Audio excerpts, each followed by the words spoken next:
दोस्तों, तारीख 18 मई साल 1974 राजस्थान के जैसलमेर जिले में स्थित पोखरण नामक जगह है। दिन रोज की तरह ही उदय हुआ था। सभी लोग अपने रोजमर्रा के कामों में व्यस्त थे।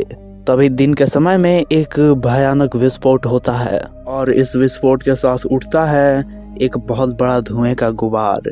ये धुएं का गुबार कोई आम धुएं का गुबार नहीं था, बल्कि एक परमाणु विस्फोट था। एक ऐसा परमाणु विस्फोट जिसने पूरे दुनिया को हैरानी में डाल दिया था। अमेरिका भी इस खबर को सुनकर चौंक उठा था। जिस जगह पर यह धमाका हुआ था उस जगह पर एक बहुत बड़ा गड्ढा बन गया था।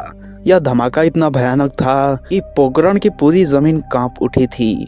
कुछ लोग तो इस धमाके के कारण जमीन पर गिर गए। आसपास के लोगों के घरों में दरारें तक आ गई थी। लोगों को कुछ भी अंदाजा नहीं था कि आखिर ये हो क्या रहा है। दरअसल दोस्तों, यह वह धमाका था जिसके द्वारा भारत ने अपना पहला न्यूक्लियर टेस्ट किया था, क्योंकि परमाणु हथियार ही वह ऐसी चीज है जो किसी भी देश को शक्तिशाली बनाता है। अगर यह खबर अमेरिका को पहले लग जाती तो वह किसी भी हाल में इसको नहीं करने देता, क्योंकि उस समय परमाणु शक्ति केवल अमेरिका, इंग्लैंड, फ्रांस, चीन और सोवियत संघ के पास था।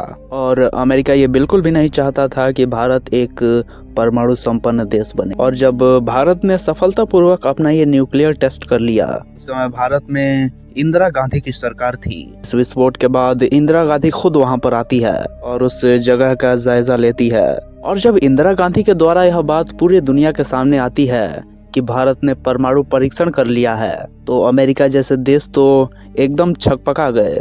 और फिर यह भारत का इतना बड़ा कदम अमेरिका को कैसे हजम होता। अमेरिका इस बात से भारत से बहुत ज्यादा नाराज हो गया और अमेरिका ने कई कड़े प्रतिबंध भारत पर लगा दिए और भारत को यहाँ तक धमकी दे डाली कि अगर भारत ने फिर से दोबारा ऐसा कुछ किया तो इसका अंजाम बहुत बुरा होगा। क्योंकि आपको पता होगा कि जब साल 1945 में द्वितीय विश्व युद्ध चल रहा था, उस समय अमेरिका और जापान आमने सामने थे। तो अमेरिका ने युद्ध खत्म करने के लिए जापान के दो बड़े शहरों पर परमाणु बम गिराकर उन्हें पूरी तरह से बर्बाद कर दिया। इसके बारे में हमने आपको एक वीडियो में विस्तृत बताया था। इसलिए अमेरिका ये बिल्कुल भी नहीं चाहता था कि भारत के पास भी यह तकनीक आ जाए। इसलिए अमेरिका ने हड़बड़ी में ही भारत के खिलाफ कई एक्शन ले लिए। और अब भारत ने इतने बड़े ऐतिहासिक काम को कैसे अंजाम दिया? आखिर पोखरण में ही ऐसा क्या था कि वहाँ पर ही इस न्यूक्लियर टेस्ट को किया गया? तो हेलो एंड नमस्कार दोस्तों, मैं आपका दोस्त हर्षित तिवारी। आज के इस वीडियो में मैं आप लोगों को भारत के प्रथम एवं द्वितीय परमाणु परीक्षण के बारे में डिटेल में बताने वाला हूँ। तो वीडियो को एंड तक जरूर देखिएगा। दोस्तों, जैसलमेर वैसे तो पाकिस्तान से सटा हुआ इलाका है जहाँ दूर दूर तक रेगिस्तान फैला हुआ है। जैसलमेर एक ऐसा इलाका है जहाँ पर लोग काफी कम रहते हैं। और जिस टाइम इस न्यूक्लियर टेस्ट के लिए प्लान बनाया जा रहा था, उस समय वैज्ञानिकों को एक ऐसे जगह की तलाश थी जहां पर लोग बहुत कम हो, जिससे कि जान माल का नुकसान न हो।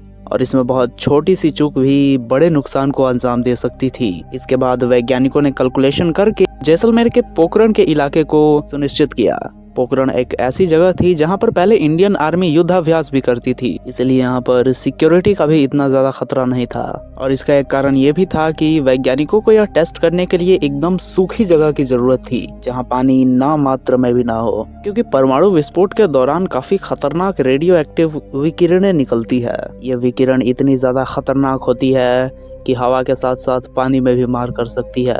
इसलिए पोखरण की जमीन यहाँ पर बिल्कुल सूखी थी। इसलिए वैज्ञानिकों ने पोखरण के आसपास ही न्यूक्लियर टेस्ट करने का निर्णय लिया और फिर 18 मई को पोखरण में इस टेस्ट को सफलतापूर्वक अंजाम भी दे दिया गया। यह भारत के लिए एक बहुत बड़ी उपलब्धि थी, लेकिन अभी भी बहुत कुछ बाकी था।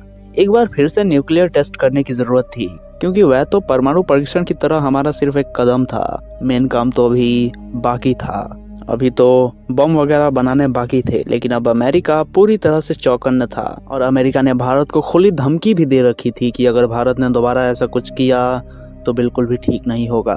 अमेरिका ने अपनी खुफिया एजेंसी भारत के पीछे लगा दी, जो ऊपर सैटेलाइट के माध्यम से भारत पर जासूसी करने लगा। अमेरिका ने खास तौर पर पोखरण पर ही अपना फोकस रखा, अमेरिका भारत को रोकने के लिए कई तरह के हथकंडे अपना रहा था और राजस्थान के इस एरिया में ज्यादा बारिश तो होती नहीं है, इसलिए यहाँ की जमीन बिल्कुल खाली पड़ी है और यहाँ इतने पेड़ पौधे भी नहीं है, इसलिए अमेरिकी सैटेलाइट इन पर कड़ी नजर रख रहे थे।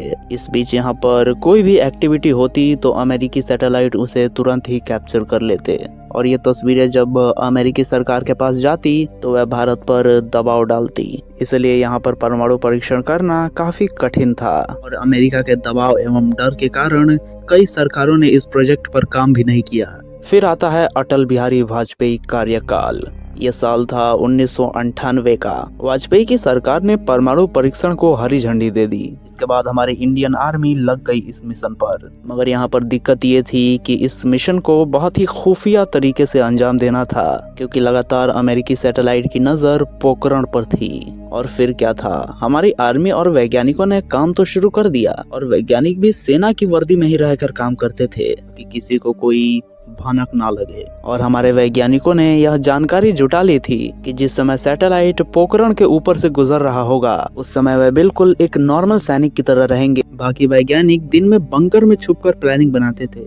अब दिन के समय में तो यहाँ पर वैज्ञानिक काम कर नहीं सकते थे। हमारे वैज्ञानिक ज्यादातर काम तब किया करते थे जब रात हो, क्योंकि सैटेलाइट से भी बचकर रहना था। हमारे वैज्ञानिक ज्यादातर काम या तो रात में करते या तब करते जब आंधी चल रही हो, ताकि सैटेलाइट की नजरों में कुछ न आ सके। और जैसलमेर में तो आपको पता ही होगा कि रेगिस्तान है, तो आंधियां भी बहुत ज्यादा चलती है। अगर मशीनों से काम होता तो वैज्ञानिक रात के समय में ही करते थे। सुबह वहां से सभी चीजें हटा दी जाती थी और बिल्कुल नॉर्मल कर दी जाती थी, जैसे मान लो यहाँ पर कुछ हुआ ही ना हो। ये परीक्षण भले ही पोखरण में हो रहा था, लेकिन इसमें इस्तेमाल किए जाने वाले प्लूटोनियम मुंबई के भाभा परमाणु ऊर्जा केंद्र से लाया जाने वाला था। ये काम इतना ज्यादा भी आसान नहीं था, क्योंकि अगर इसकी भनक अमेरिकी सैटेलाइट को लग जाती तो इसमें खलल पैदा हो सकती थी। परीक्षण से 10 दिन पहले एयरफोर्स के N-32 विमान ने मुंबई के सांता क्रूज एयरपोर्ट से उड़ान भरी। इस प्लेन में लकड़ी के 6 कैरेट रखे हुए थे। ये दिखने में उन बक्सों जैसी थी जिसमें सेव रखे जाते हैं, लेकिन कैरेट के अंदर मेटल का एक कवच लगा हुआ था और उसके अंदर विस्फोटक कैटेगरी के प्लूटोनियम के गोले रखे हुए थे। इन गोलों को ट्राम्बे के भाभा परमाणु ऊर्जा केंद्रों में तैयार किया जाता था। प्लेन ने उड़ान भरी और 2 घंटे में जोधपुर पहुंच गया। वहां उन क्रैटर्स को एरोप्लेन से उतारकर वहां मौजूद ट्रकों में लाद दिया गया। ट्रकों के इस काफिले के लिए किसी स्पेशल प्रोटेक्शन का इस्तेमाल नहीं किया गया था, जिससे ये कोई आम काफिला लगे और किसी को भी परमाणु परीक्षण गतिविधियों की भनक न लगे। रात के अंधेरे में ये ट्रक पोखरण पहुंचे, जहां विस्फोटक, डेटोनेटर और ट्रिगर पहले से ही पहुंचा दिए गए थे। प्लूटोनियम के गोले मिलते ही वैज्ञानिकों ने असेंबलिंग का काम शुरू कर दिया। अमेरिकी सैटेलाइटों को चकमा देने के लिए ये पूरा काम रात के अंधेरे में किया जा रहा था और पोखरण का ये इलाका आर्मी का टेस्टिंग रेंज भी था, तो इसलिए यहाँ पर काफी फौजी भी रहते थे। इसलिए अमेरिकी सैटेलाइटों ने यह समझ लिया कि यह एक नॉर्मल टेस्टिंग है। उन्हें यह नहीं पता था कि यहाँ पर भारत वो करने जा रहा है जिसके बारे में पूरी दुनिया सोच भी नहीं सकती है। लेकिन इसके लिए वैज्ञानिकों को एक और चिंता ये भी थी कि इस परीक्षण के दौरान अल्फा, बीटा और गामा जैसी जो विकिरणें निकलती है उससे होने वाले नुकसान से बचा कैसे जाएगा। परमाणु बम फटने के बाद जो वेव निकलती है उनमें गामा रे सबसे खतरनाक होती है। ये शरीर के अंदर तक जाती है और किसी भी अंग को डैमेज कर सकती है, और अगर ये हवा में फैल गई तो बहुत बड़ी दिक्कत हो जाएगी। लेकिन साइंटिस्टों ने इसका भी उपाय ढूंढ लिया। करीब 1.5 साल तक इसका काम चलता है और आखिरकार वह कामयाबी वाली डेट आ जाती है। फिर दिन आता है 11 मई 1998 का। सुबह के समय ही पोखरण के आसपास के इलाकों में सैनिकों को तैनात कर दिया जाता है। वहाँ के लोगों को कहा गया कि 12 से 3 बजे के बीच तक वे लोग पक्के मकानों के अंदर चले जाएं, क्योंकि उनसे कहा गया कि यहाँ पर टेस्टिंग रेंज में एक बहुत बड़ा धमाका होने वाला है। नुकसान से बचने के लिए आप अपने अपने घरों के अंदर चले जाएं। गांव की हर गली पर आर्मी का कब्जा था। चारों तरफ ऐसा माहौल था जैसे मानो कुछ बहुत बड़ा होने वाला है। करीब 3:45 पर एक बहुत बड़ा धमाका होता है और उसी के साथ उठता है धुएं का गुबार। धमाके की तीव्रता इतनी ज्यादा थी कि आसपास की जमीन कांप उठी थी।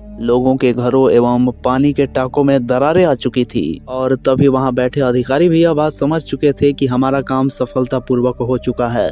इस परीक्षण के साथ ही भारत उन देशों की सूची में शामिल हो गया जिनके पास ये परमाणु ताकत थी। जिस जगह पर यह परीक्षण किया गया था उसके आसपास के एरिया को आर्मी ने कैप्चर कर लिया था और इस तरह हमने यह कामयाबी हासिल कर ली। इसके बाद खुद अटल बिहारी वाजपेयी पोखरण गए थे। पूरे मिशन की कमान थी हमारे देश के मिसाइल मैन कहे जाने वाले डॉक्टर APJ अब्दुल कलाम के हाथों में। किसी को भी अंदाजा नहीं था कि भारत चुपचाप इतनी बड़ी कामयाबी हासिल कर लेगा। अब अमेरिका को इतनी बड़ी बात कैसे हजम होती, इसलिए उसने इसका विरोध भी किया था, लेकिन उसके विरोध का क्या है। खैर, इस मुद्दे पर आप क्या सोचते हैं, अपनी राय हमें कमेंट के माध्यम से जरूर बताएं और इसी तरह के ज्ञानवर्धक वीडियोस देखने के लिए आप हमारे चैनल स्पेस एंड हिस्ट्री ज्ञान को सब्सक्राइब जरूर करें। धन्यवाद।